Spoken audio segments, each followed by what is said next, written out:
Ano yung naging parang gateway para gumanda ang buhay ninyo? Nag-DPWH kami. Gano'ng karaming kotse meron kayo? Parang personal use lang namin, nasa 30 plus na yata siya. 30 plus. 40. Nagagamit niyo ba lahat yan? Yun, hindi na nga. Hindi na nga, kasi dami.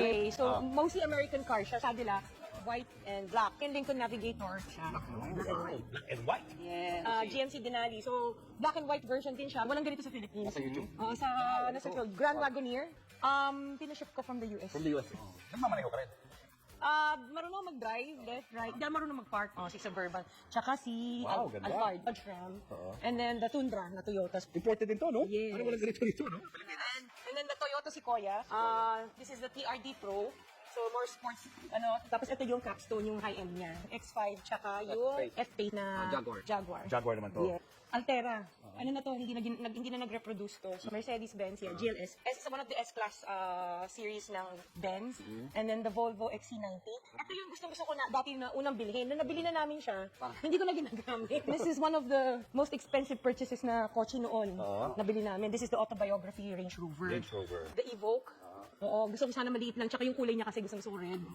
And then, Defender. Nakita ko to sa Dubai. Nakita ko sa magazine. Tapos sabi ko, gusto ko ng ganito. And then we have yung LM, yung Lexus. The higher end of Yes, the higher end of the Alphard. And of course, yung LC2. Yeah. And then sabi ko, gusto ko ng Artista van. Yung Savannah. Nagpahanap talaga ako yung Artista van. So, GMC siya.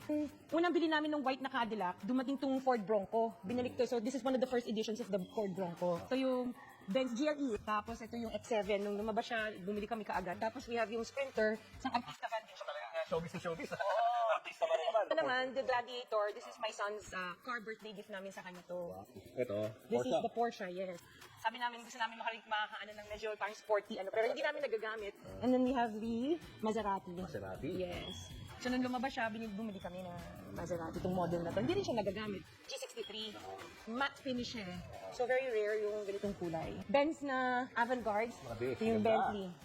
Ito ang binili ko to kasi kaya nagustuhan ko to. May wine glass rin sa loob. Pero hindi naman namin nagagamit. So ito. And then we have the Maybach. Mercedes-Benz Maybach. Yung SUV version ng kinuha namin. Ito color niya? Yung latest. Your favorite? Yes, our favorite is the Rolls. Rolls Royce. Yes, Rolls Royce. This is the Cullinan. And kaya ko to binili. Sa loob. So kaya mo to kinuha dahil? Kasi ito may payong. Natutuwa ako sa payong. Ano yung naging parang gateway para gumanda ang buhay ninyo? Nag-DPWH kami.